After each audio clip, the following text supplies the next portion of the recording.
Good evening, it's 10 p.m. in Banjul and live from our studios on MDI Road. This is GRTS News with me, Winifred Nicole. In the headlines this evening, His Excellency President Adama Barrow today received in audience a special envoy of the head of state of the Republic of Chad, His Excellency Mahmoud Idris Deby. The Gambia government clarifies alleged $31 million UN retired impress. Improving healthcare delivery. The Ministry of Health and partners continue on their nationwide vaccination campaign against measles and rubella. In sports, the Gambian national handball squad prepares for the upcoming Zone 2 men's youth and junior tournaments in Conakry. And away from home, Liz Truss announces resignation after 45 days in office. Well, that's the top of the news and much more coming up with me, Winifred Nicole. Thank you so much for joining us.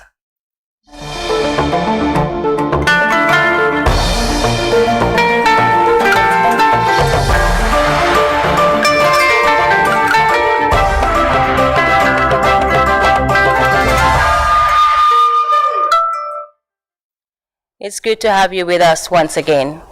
His Excellency President Adama Barrow today received in audience a special envoy of the head of state of the Republic of Chad, His Excellency Mahmoud Idris Deby.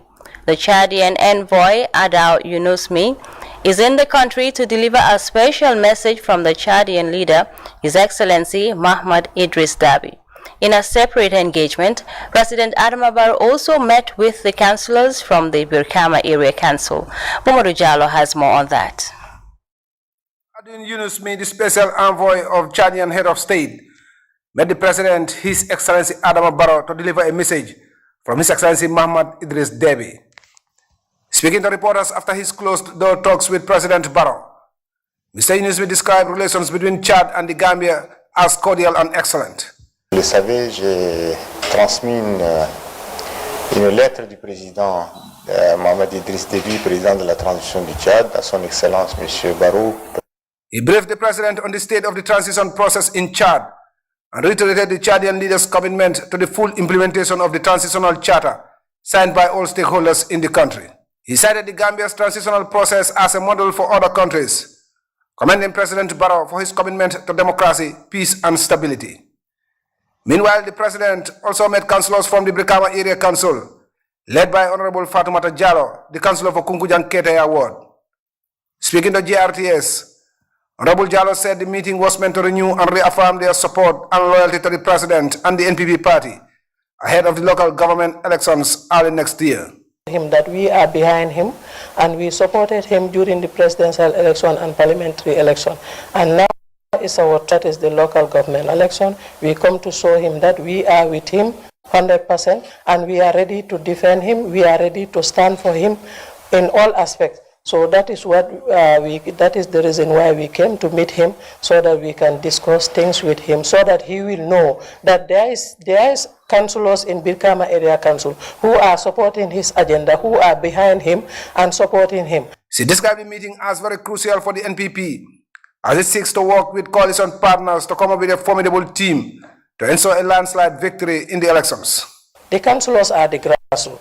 If you have the councillors, you have everybody. And this councillor standing here is APRC, NPP, and UDP are here, GDC are here. It's an alliance council of party. So this will help to strengthen the political participation of NPP, APRC, and other alliance party at the grassroots level.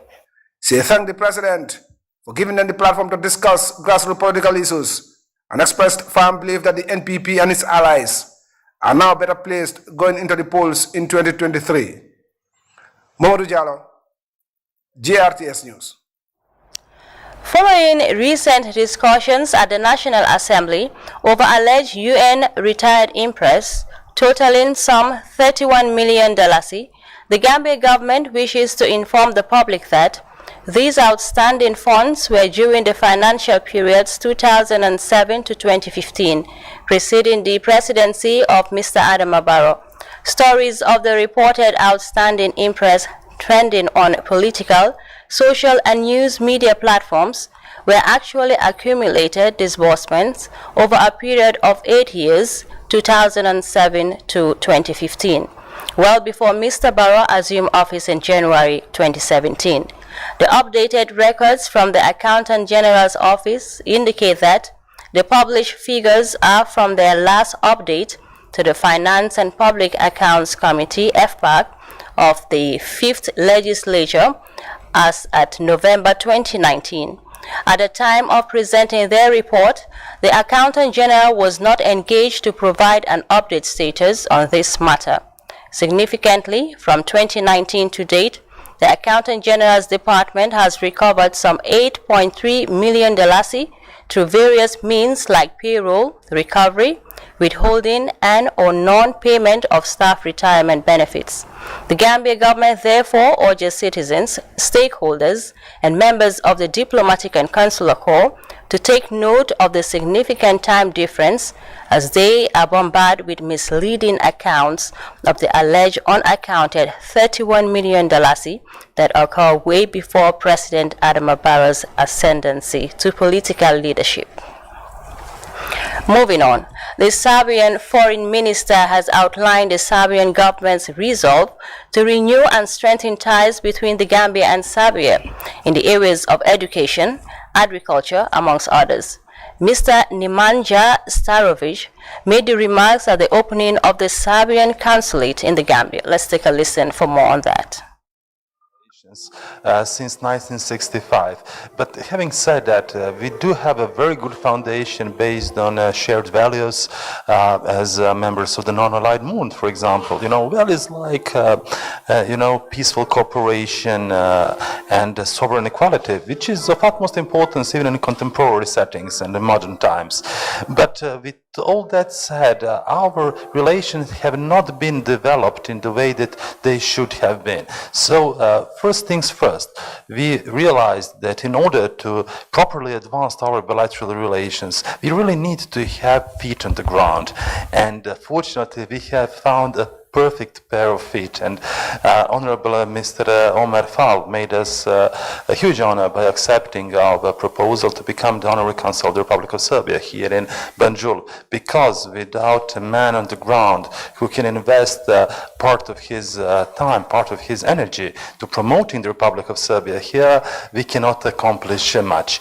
And with Mr. Fall as an Honorary Consul, I think we have opportunity to accomplish great things, especially when we speak about the field of agriculture, which is of utmost importance to the Republic of the Gambia, as I have understood in previous days. We can offer our expertise. We are actually a food-producing country with a lot of experience in food production. We also have very good institutes developing hybrids, developing special brands and sorts of agricultural products. So we can put our expertise and our experience at the disposal for the people of the Gambia. Apart from that, of course, energy, culture, sports, many fields that we can improve our relations, and I'm really looking forward to that cooperation. Now, following the successful medicines recall exercise from the 5th to the 9th October 2022, the Ministry of Health, in collaboration with the Medicines Control Agency, WHO, UNICEF, Child Fund the Gambia, and the Gambia Red Cross Society, is set to conduct the second phase of the medicines recall exercise from Friday 21st to Tuesday 25th October 2022. All paracetamol syrups, promethazine syrups, and cough syrups in circulation nationwide will be recalled during this exercise. In addition, all Maiden Pharmaceutical Limited products will be recalled from all pharmacy outlets, drugstores, and households countrywide. Teams comprising the Gambia Red Cross Society, Child Fund the Gambia, volunteers, and health personnel will be deployed to conduct this exercise nationwide, the release concludes. Officials at the Edward Francis Small Teaching Hospital on Thursday convened a press conference to shed light on a viral video circulating on social media about a patient who recently had an operation at the hospital in Banjul. The management of Edward Francis Small Teaching Hospital has refuted claims that the patient who died after an operation at the hospital was negligent. Dada Cham has more on that. The management of Edward Francis Small Teaching Hospital has refuted claims that the patient who after an operation at the hospital was due to negligence. Briefing the media at the Edward Francis Small Teaching Hospital this morning, authorities explained that the patient visited the hospital a few months ago with an acute condition in which he was unable to excrete or go to the toilet. After the hospital carried a successful operation on the patient, he was later discharged, and according to the management of Edward Francis Small Teaching Hospital, the patient was well treated during the first operation at the time of discharge from the hospital pending operation. Contrary to alleged rumors circulating on social media, the surgery wound which was not healed causes complications in the patient. Dr. Lamin Jaite is cognizant of professional code of conduct and patient confidentiality. He explained more about the condition of the patient at the time of surgery. This particular patient was seen in that particular emergency setting, wherein the emergency was to make sure that he's able to ease himself in a way that is compatible with life.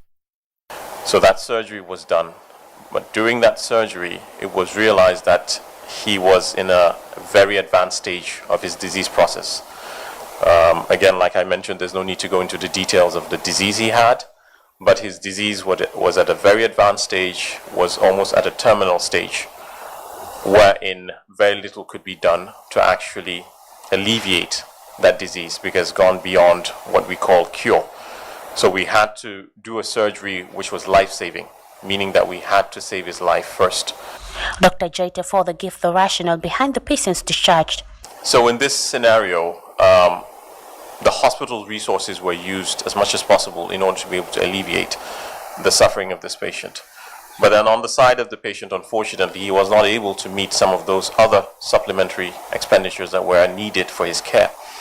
And as a result, he was stabilized, and eventually plans were being made in order to see him again for the second surgery. But due to financial constraints on the part of the family, they were unable to come back for that second surgery. Dr. John Jabang called on the media to consult with health officials concerning stories related to health issues for verification. And that plea goes on to say that, and that goes to every media house, to every journalist in this country, that we are at your disposal for any information you want. Of course, the confidential informations are confidential informations, and I'm sure you all understand that. But we are at every journalist's disposal for any information. The management of Edward Francis Small Teaching Hospital, however, expressed concern over the situation which might have caused so much stress to the family of the patient. Reporting for Dada Cham. The Ministry of Health and partners continue on their nationwide vaccination against measles and rubella in the West Coast region. Vaccination teams administered vitamin A supplement and deworming tablets to children under 5 years who are mostly affected by the contagious diseases. Usman Mana is with the tour party and he files in this report.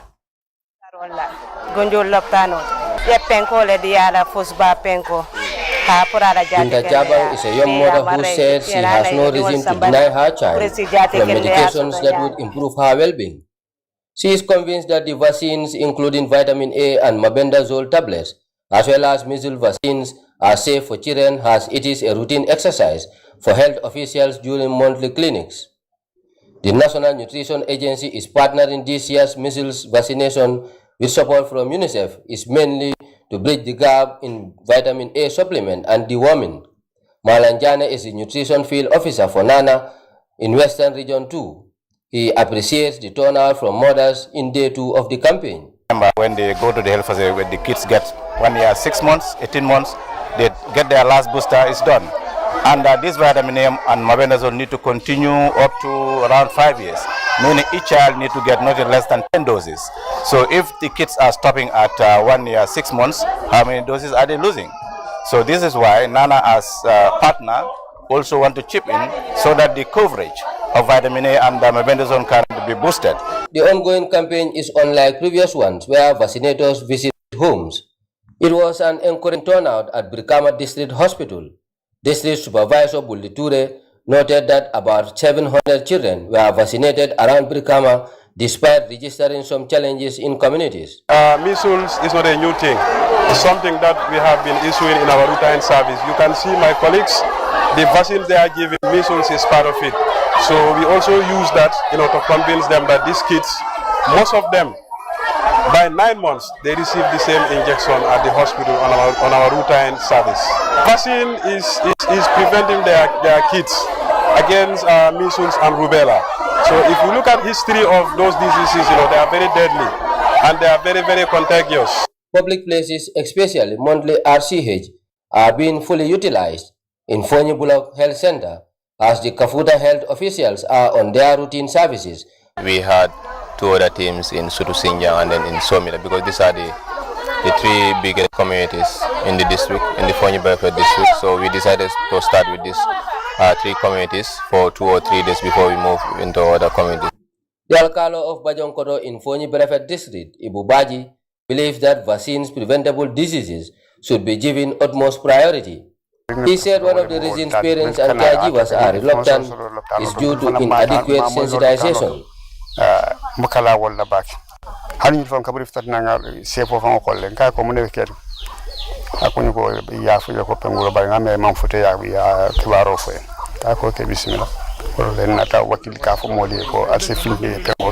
Noah Jabang is the Regional EPI Operations Officer for Western Region 2.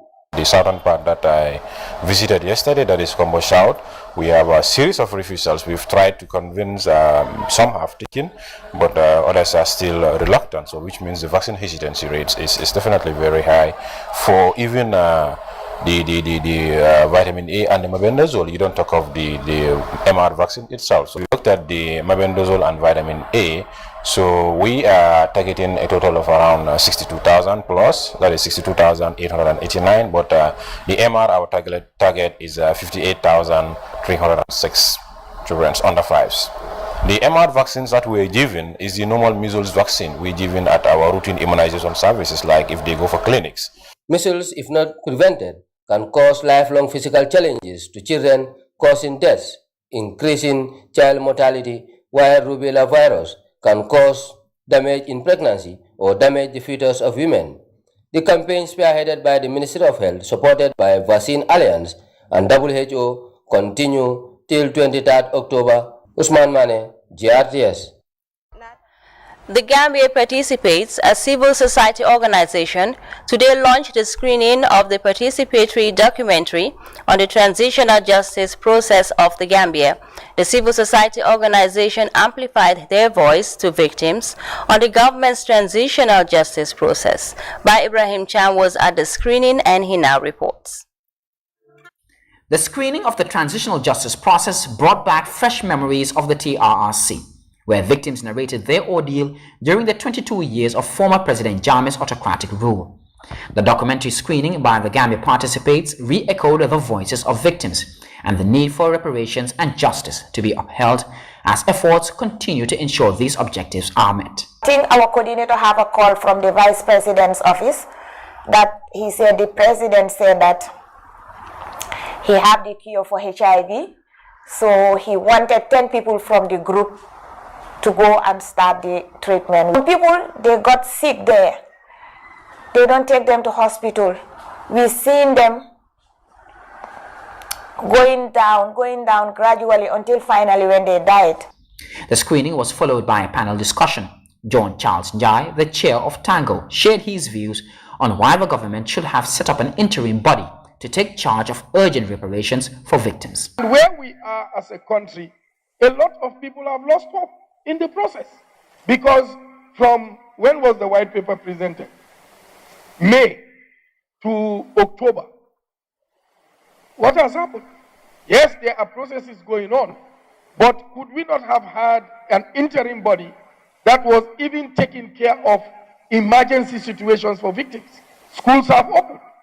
Who is paying the fees of the victims? Who is supporting those parents? And the government has committed funds to it, but we are here dragging our feet for whatever reason. And this is where sometimes I have a problem with government. Jane Gomez, communications officer for the Victims Center, described the frustration of the victims on what she described as a slow transitional justice process. Then, nothing has been done, nothing has been said, and no action has been taken. And the victims actually are losing hope and losing faith. And, just some of them are really agitated at the point. Every day, Victim Center receive calls or have visits, and people write to us on our social media platforms asking, when will we get our reparations? Tar Kembing is the Deputy Director of Litigations at the Justice Ministry. Calmly observing the deliberations, went on to inform the panelists and audience on how the government is rigorously working behind the scenes to address reparations for victims. What happened with reparations, for example, is the government set aside funds for the TRRC, and the TRRC started, what they did was they came up with a figure and said, okay, if you lost somebody this amount of money, if you lost, I think that was commendable, but I also feel like we could have done better, because the current government, our thinking is we don't believe that the amounts that were set adequately compensate for the wrong. You had people who even rejected some of those sums. So the government said we need to make sure that we have everybody on board. Therefore, we need to create an independent agency. It's important. It cannot be the government administering reparations. It needs to be an independent agency that is victim-led and that is victim-focused to administer reparations for victims. According to Mr. Tar, many perpetrators have been laid off, contrary to what people speculate, while adding that the government has successfully prosecuted key perpetrators of gross human rights violations. What did we do? We said instead of banning these people, when there's no law, without following due process, let's lay them off. Let's send all of them on leave. They go, they're out of the system. That way the system can work efficiently. I'm happy we spoke about the police, for example. You had people like the former anti-crime boss who was laid off. You had people like Mr. Jesus, who was the commissioner in Basse, who was laid off. You had officers within the Drug Law Enforcement Agency, former NI officers who were laid off. Even within the Medical and Dental Council, you had people who were laid off at the police level. So that we have said, no, there has to be accountability and there has to be justice. We have worked with the American government in the prosecution of Michael Correa. We have worked with the Swiss government in the prosecution of Usman Sonko. We are currently working with the German government in the prosecutions that are happening there. In Gambia itself, we prosecuted Yankuba Toure for the murder of Toro Sise. We secured the conviction. The NIA 9, Solo Sanding and what happened on April 14th, we prosecuted, we secured the conviction of 7 people for those offenses. Now we've come out to the public and we've said we are minded in forming a special criminal court to prosecute all those who are responsible for atrocities. The platform provided the opportunity for the audience who directed most of their questions to Mr. Kembing Tar of the Justice Ministry, demanding swifter and rapid responses to the TRRC recommendations, citing that the wounds of the victims haven't been healed yet.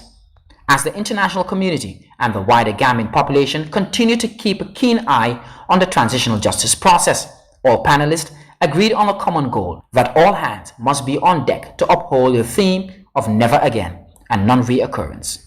Reporter for GRTS News, I'm by Ibrahim Cham. The Gambia Revenue Authority have organized a 2-day tax seminar for tax collectors and regional authorities in the Central River region. The conference intends to improve taxation, supporting development. Modula Minsane has more on that. This seminar is meant to enlighten local government authorities in Central River region on tax vitality and payment methods. The sensitization on taxation organized by the Gambia Revenue Authority seeks to hone the skills of tax collectors and revenue officials on tax payment modalities and new developments in the sector. The program is part of GRA's strategic plan to improve individual businesses and personal tax payment. The seminar will be centered on the Gambian tax system, the accompanying revenue laws, and taxpayer obligations and rights. We hope that this engagement with you will therefore deepen your knowledge about GRA's mandates and its operations.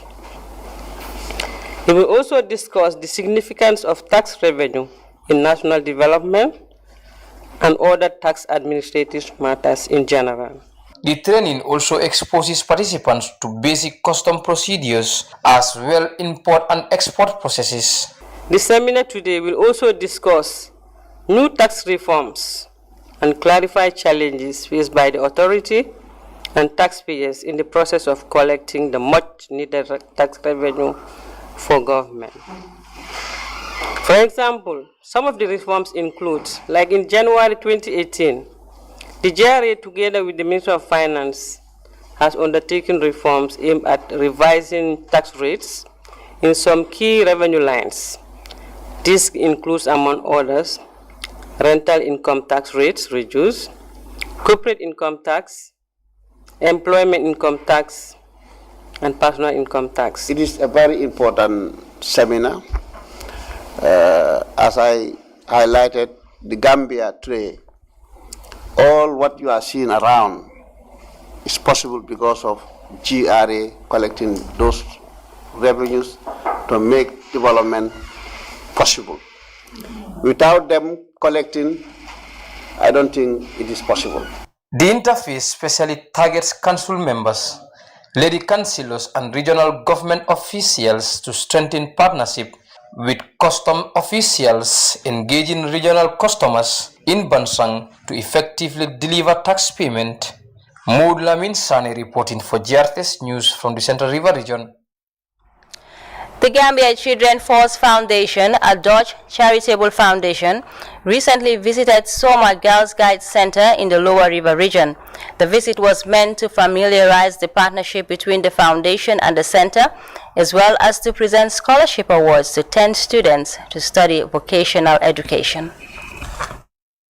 The foundation had been providing financial support to needy youths in the country, particularly girls, to acquire vocational education since 2002. Carolina Scarp, the chairperson of the foundation, discussed the importance of vocational education in economic development. This, she said, is the rationale behind the provision of scholarship people at the center. We choose mainly girls because we firmly believe that it is mostly the girls that don't get the chance to get any such education here in this country. And we believe that it is very important for the development of the country to have well-educated girls in its population. The second reason is that we believe that it may reduce the phenomenon of early marriage. And the third reason that for us in Europe, in Holland, we come from Holland, is very important, is that if girls get married, that they have their independence because they have an education. So they are not dependent on their husband. Nila Hainin, treasurer of the foundation, outlined the various skill centers the foundation is supporting. Country centers they are supporting, she added, has all met the criteria of the National Accreditation and Quality Assurance Authority. We have chosen some years ago to get a memorandum of understanding with the NACA. And the NACA takes care of the quality of the education, not only the education that is given by the teachers, but they look after the quality of the building. Are the toilets in order? Is there electricity? Is there water? And these are requirements that we, as well as the NACA, find very important, that needs to be in order before we say yes for a cooperation to a school. The teachers should be qualified and have an accreditation. The school needs to have a license. If all these things are in order, then we say yes, and we start with sponsoring students. Musa Sane, a representative of the foundation in the country, described the partnership with the centers as crucial in the work of the foundation. He called on the sponsors students to make the best use of the opportunity. So I urge you students to take this seriously. Attend your classes, go after your tutors, go after the principal of the school. If there is a need be for you to have your lesson. Because during the course of the program, you are expected to be equipped with skills that will benefit you after leaving the gates of this institution. To you parents, my parents as well, this is an opportunity. The cost of the skills training in this center should have been saddled by you, the parents. But now, a charitable organization came in to relieve you of that duties. But I do not want you to relieve yourself of all the responsibilities. Alaji Kaur is the manager of the Soma Girls Guide Center. He thanked the foundation for the gesto and assured of quality training and professional development for trainees at the center. Make best use of this opportunity. You are the one who can make this success, and you are the one who can make this fail. But the rest, as far as the administration is concerned, we are going to solely be with you people to make sure that their monies are not going to be in vain. Their monies are not going to be in vain. And let me repeat this. Our motto is enter to learn and ready to serve. Enter to learn and ready to serve. And the end is you are self-independent. According to officials, the foundation is currently supporting 5 vocational education centers across the country, and plans are underway to include male students in their sponsorship packages. Usman Balde, GRTS News. And now a bit of sports for you. The Gambia national handball squad are preparing for the upcoming Zone 2 men's, youth and junior tournaments of the IHF Trophy Africa that will be taking place in Conakry, Guinea from the 25th to the 29th of October 2022. The event serves as a qualification event for the continental phase of the IHF Trophy Africa. Sheikh Juf attended one of their trainings and prepared this report.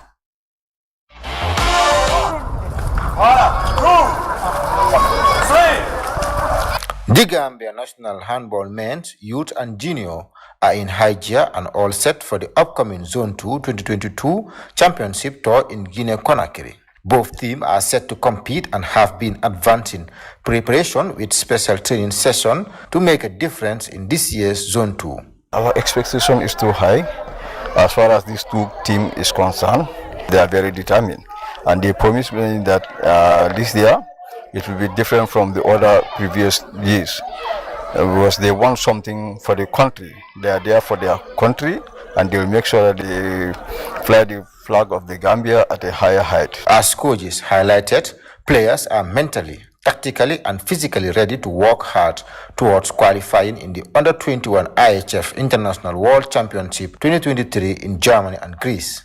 Right now, team we are 100% prepared Zone 2 Santa last time, a lot of changes in handball. Come players, you fit 100%. Thank God the boys are in a full gear. They're very, very prepared, well prepared. Because well before this, the tournament was even postponed, the kids were training. And after when even it was postponed, they were still training. So as you can see, the boys are in a very, very good shape.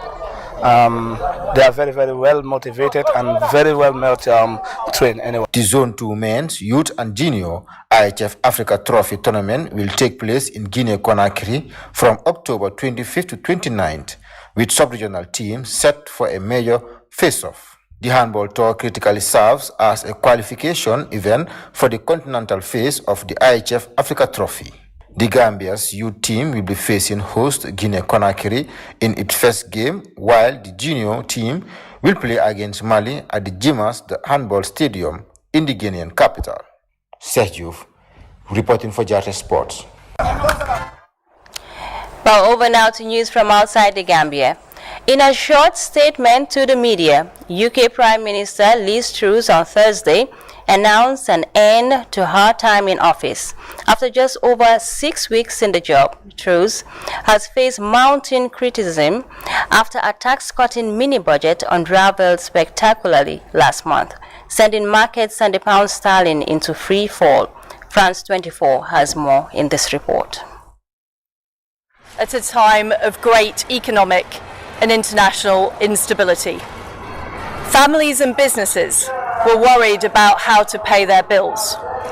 Putin's illegal war in Ukraine threatens the security of our whole continent, and our country has been held back for too long by low economic growth. I was elected by the Conservative Party with a mandate to change this.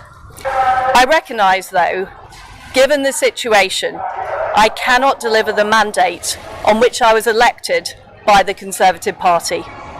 I have therefore spoken to His Majesty the King to notify him that I am resigning as leader of the Conservative Party. A very short stint for Liz Truss is here in Downing Street just behind me, and very, very dramatically she has said that she is going to resign. We are experiencing really the implosion of the Conservative Party as we have known it. She's the second Prime Minister this year, and somebody who wasn't elected. She was basically the replacement of Boris Johnson, who disgracefully had to resign, and now she does not command the authority of her party anymore. Basically, there are deep divisions within the Conservative Party. Liz Truss lost the authority because she wasn't able to get her budget through. That was her whole plan. She stood for quite aggressive tax cuts. Those have spooked the markets and created chaos on the financial markets, and that really brought things, brought it into rolling. So she was not able, basically, to have the respect of her own MPs, and so no other option as to resign. Yes, really they have, and traditionally they are seen as the party of government. They are seen as the party of economic competence. This is what they have been priding themselves in. But we have seen over the last decades that something was eroding the Conservative Party from within, and that was the issue of Europe. It has divided the party between a moderate, sort of centrist and broadly pro-European wing, and another wing which was more libertarian. And those people made sure that the UK left the EU on really the strongest of and hardest of Brexit, with just a free trade agreement but really bare bone. And it's these people that the moderates are fighting. Liz Truss is somebody who comes from the libertarian small state wing of the party, and now she's been ousted by MPs, mostly by the moderate MPs, but even people to the right of the party. She had lost their trust too. Well, let's now bring you the weather report courtesy of the Central Forecast Office.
Well, that's the news, but before we go, a quick look at our headline-making stories. His Excellency President Adama Barrow has received in audience a special envoy of the head of state of the Republic of Chad, His Excellency Mohamed Idris Deby. The Gambia government has clarified the alleged $31 million UN retired impress. Improving healthcare delivery, the Ministry of Health and partners continue on their nationwide vaccination campaign against measles and rubella. In sports, the Gambia national handball squad prepares for the upcoming Zone 2 men's youth and junior tournaments in Conakry. And away from home, Liz Truss has announced her resignation after 45 days in office. Well, viewers, that was all we had time for in this edition of the news at 2200 hours. But from me, Winifred Nicole, and the entire news team, thanks for watching and do have a peaceful night.